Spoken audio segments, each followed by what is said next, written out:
Something very unusual would happen out near Buga Colombia. Several people would witness and even film a strange metallic sphere floating casually across the sky before seeming to fall to the ground. Not only this, but another man out metal detecting in the mountains would hike down to retrieve it and soon handed it over to researchers. But what these researchers would end up finding might just raise more questions than answers. With that said, let's go ahead and look into everything we currently know about the Buga Sphere.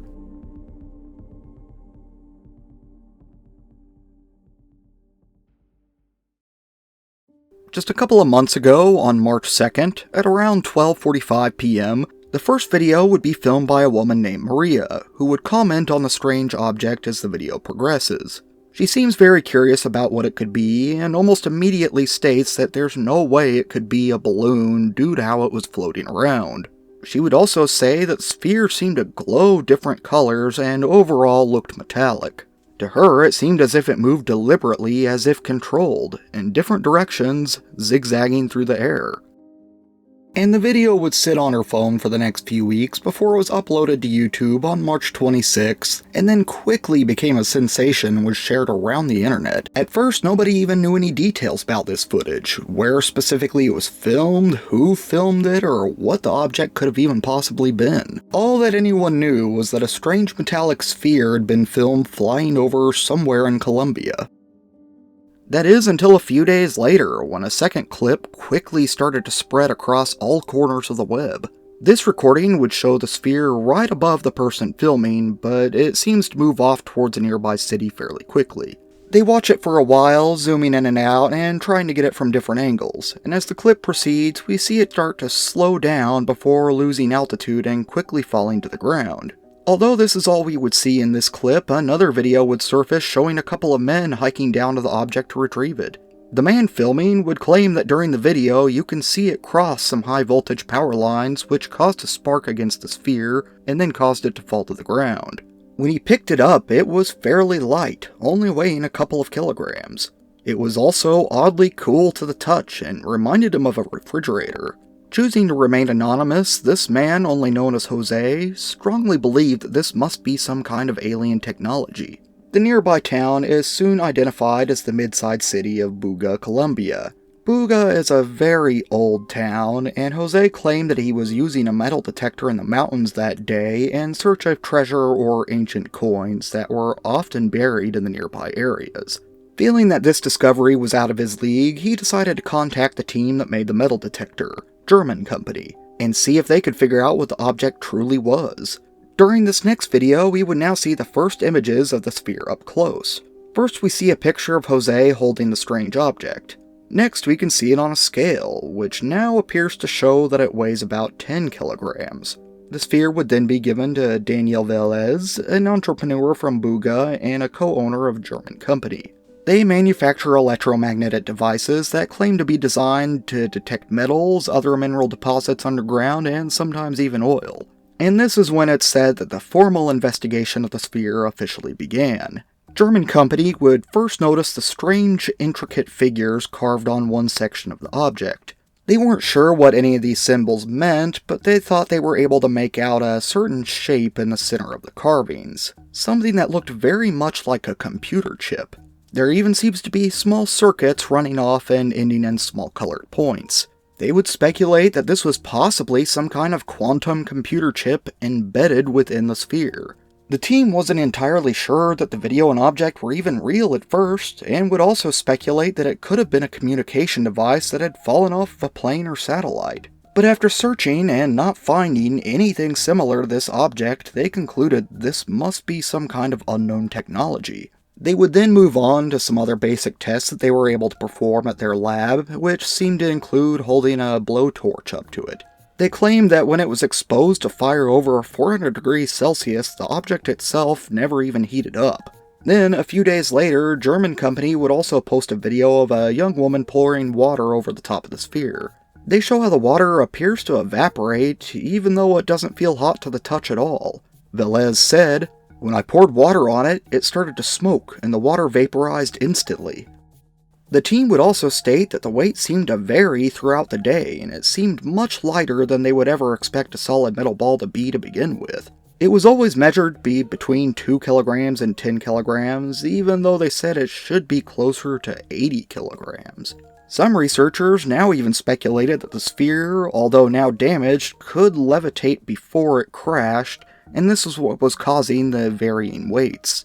From early observations, the team believed that they might be able to reverse engineer the whole thing, and maybe even come across a form of advanced technology. But they soon came to realize that this was not going to be an easy task, and it would take much more time than they had ever imagined.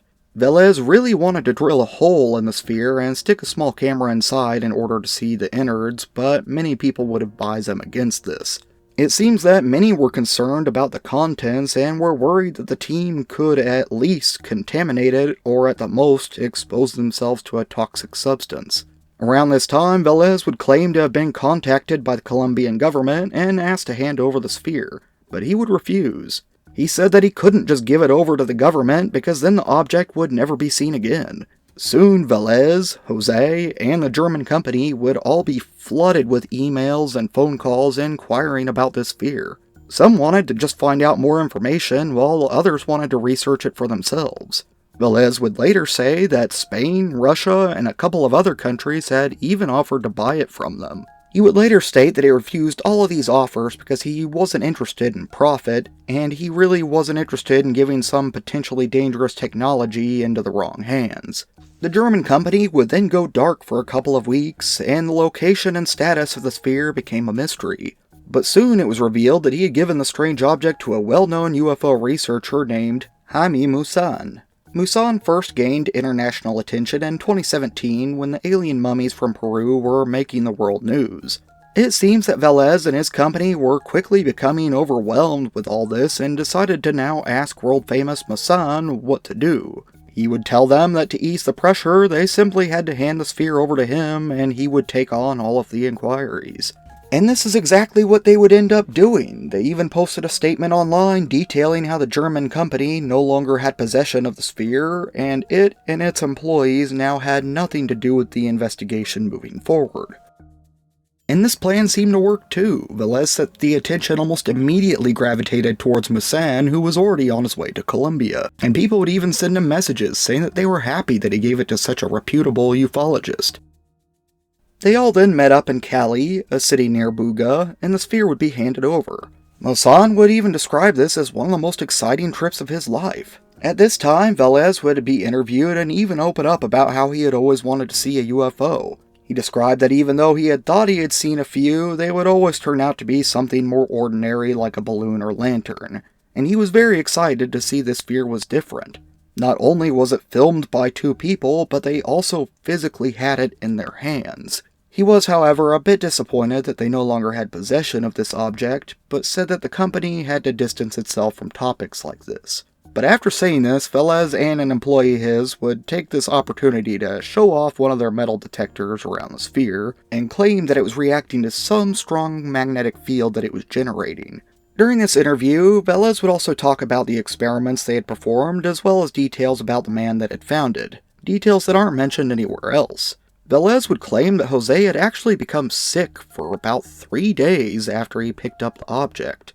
Maussan would also interview Jose, who would reaffirm that the sphere looked to have gotten shocked by power lines before crashing to the ground. He would also add that the sphere appeared to be blackened on about 1/3 of its surface, but is simply wiped off. In the end, Velez thought that the sphere was authentic, but said it wasn't up to him to decide anything, saying that it's now up to other researchers. He would also add that sending the object off to Mexico with Maussan was the right choice, even insisting that every bit of credit for this case now go to him as well. Velez said, "Anyone can watch something fly by, but to actually retrieve it and reveal it to the world, that's a different story." The object was then officially given to Maussan, who said, "The delivery of this sphere into my care was a moment of deep honor and responsibility." He was pretty excited, later saying that the sphere must be studied on the highest level, adding that it wasn't just for the sake of curiosity, but for the sake of potential benefits it could give humanity. Since in reality they really didn't know what the sphere was, they didn't claim it to be anything special and got it out of Colombia pretty easily. He would then call out to researchers in the US as well as the worldwide UFO community. They wanted to initiate investigations as soon as they possibly could, and not long after this, several investigators would come out saying that this sphere showed several signs of not being made by man. Once back in Mexico, this team would immediately start to research the object. They would first perform X-rays in hopes of learning more about the inside of the sphere. Pretty quickly, near the embedded chip in the sphere, they would come to see 16 microspheres between some of the outer layers. The microspheres do not appear to be placed in random patterns, leading the researchers to speculate that these are points of the core chip. In all, it would seem that the sphere had 3 main layers, all made of some kind of metal material. However, they would find that the belt along the center of the sphere seemed to be made of something different, which strangely contained even more microspheres. They concluded that the microspheres must have been placed inside the whole object before it was all sealed up. The radiologist who examined the sphere, Dr. Valquez, would claim that during the investigation they would find no signs of welds, joints, or seams, and it appeared to show no visible signs of being created by humans. They would also find that out of all of the layers, the outermost seemed to be the most dense and was comparable to human bone density. He would also say that the center of the sphere shows a lower radioacoustic density than the edge, indicating that the inside may be much less dense or even possibly porous. Dr. Valquez would suggest that these readings could mean that the outer layer was made of a tougher material such as steel or titanium, but they would still need to do a full analysis to be sure. Dr. Valquez concluded, "It is of artificial origin, in that it shows no evidence of welding, and its internal structure is composed of high-density elements. More testing is needed to establish its origin." Another member of the team, David Roldan, would use a spectrometer on this roughly 20-inch across sphere and find that the outermost layer is actually 95% aluminum. They would also come to find that the temperature of this strange object varied quite a bit on different sections of the surface. The differences could be greater than 20 degrees Fahrenheit when the thermometer appeared to only move an inch or two. What's even stranger is that these hotspots seem to move to different areas over time, leading them to believe that something from deep inside must be producing the heat. A metallurgist, Alejandro Marin, would be next to research this sphere, and he would pretty quickly find that it was indeed mostly aluminum, with small amounts of iron and nickel. This composition and purity is actually pretty normal for aluminum sold across the world. Alejandro would also test the hardness of the surface layer, claiming that it too varied depending on where you perform the test. But even so, he said that the softer spots were still stronger than space-grade aluminum. In another test, he would move a large magnet around the object, showing that it would slightly react, which would be expected if it was made of several different metals. But bizarrely, when Alejandro went back to test the hardness again near the area he held the magnet to, he would find that it had become up to 1/3 softer than it had been previously. He would have no explanation for this phenomenon. Masson and his team would also perform a CT scan on the sphere, revealing more details of the innards. They first found that the second layer appears to be made of some kind of copper, but they couldn't be completely sure. Going a layer deeper in the scan, we can see a strange shape throughout the very center, and this shape seems to be in direct contact with the belt running along the center of the sphere, leading many people to speculate that this shape is responsible for how it propels itself through the air. But unless it was broken or cut open, they felt that they just would never be completely positive what was inside of it. During the team's experiments, they would also come to find that the sphere occasionally broadcasted radio signals as well. It would do this for several hours at a time before abruptly stopping the transmission. They weren't sure what it was broadcasting the signal for, but speculated that it may have been communicating to a larger craft, higher up in the atmosphere, or possibly even in space. The team would also examine the strange surface characters of this object as well. On first inspection, they found the shapes and the symbols to be on a more porous section of the metal. It also seemed to have been manually engraved too, which was quite unexpected. These circles, triangles, half-moon figures, and what appeared to be unknown hieroglyphs looked to be some kind of message to many people. The team themselves would compare them to old runes and Mesopotamian writings. Using AI, they would attempt to decode this strange text, with the result reading, The origin of birth through union and energy in the cycle of transformation, meeting point of unity, expansion, and consciousness, individual consciousness. Mason's team would then say that they understood this all to be a, quote, message to humanity, encouraging a collective shift in consciousness to help Mother Earth. With the temperature, hardness, and radio emissions all seeming to be variable, the team says that the sphere needs to be investigated much further. At this point, Mason indicates the sphere will remain in Mexico for quite some time while researchers continue to perform tests on it. He states that this all could take months, years, or even longer if the object proves to be extraterrestrial, and he thinks it will. Mason's researchers, as well as many others online, speculate that the Buga Sphere is not a one-time discovery, with many countless other extraterrestrial events involving metal spheres being reported in the past. The team also thinks that the way the sphere flew indicated that it was monitoring something and not just moving from a force of a natural phenomenon.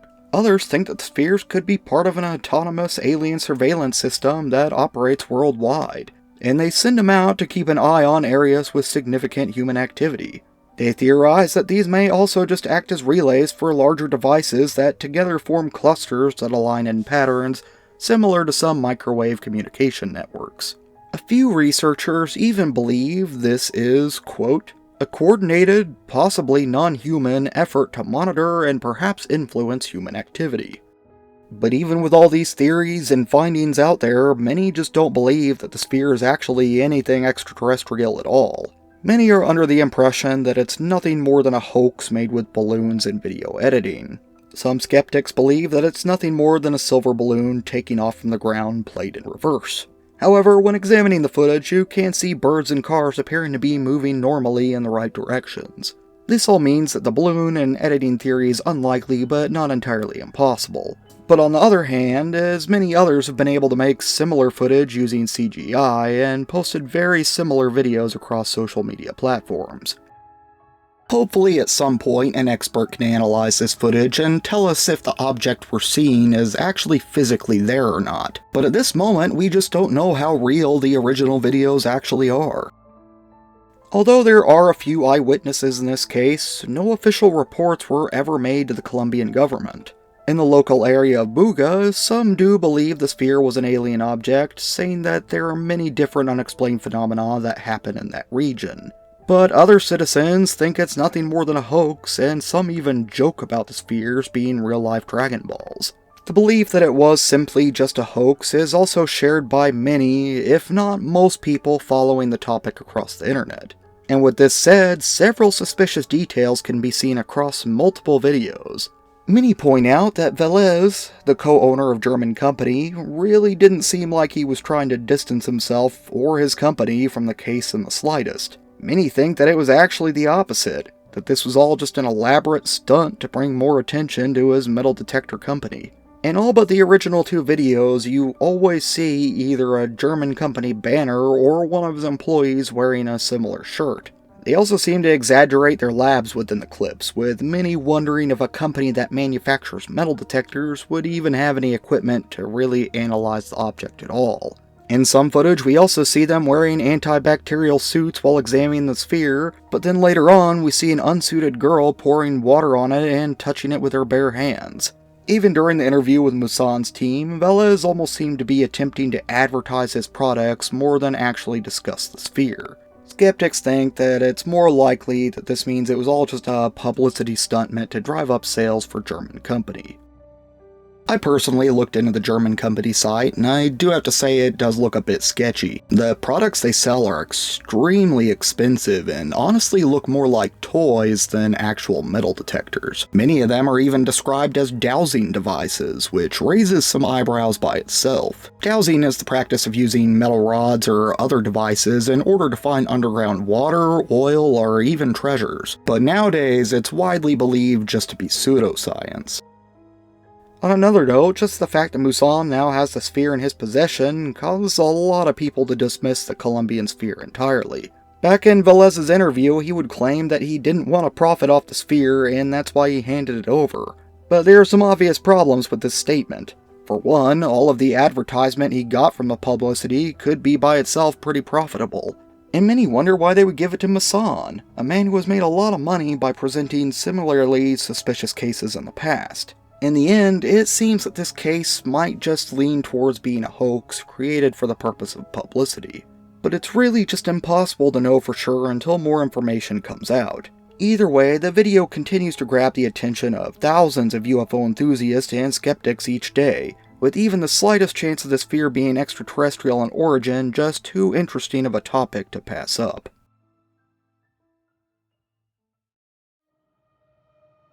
Thanks for watching, everyone. Be sure to sub and like, as I really need all the support I can get right now. With that said, also be sure to check out my Patreon and channel membership where you can get these videos early and ad-free. Be sure to leave a comment too. Should I make a part 2 on the Buga Sphere when more information comes out? And I do have to say that these metal spheres definitely are not a one-off, and I actually made a video about one not too long ago. Like my video on when a Polish pilot flew his jet off of a giant metal sphere floating in the sky. And I'll also mention this show is available on most podcast platforms if you'd rather hear it in audio format. And thank you to my current Patreon members. I wouldn't be here without you guys. This was Matt, and I want to believe.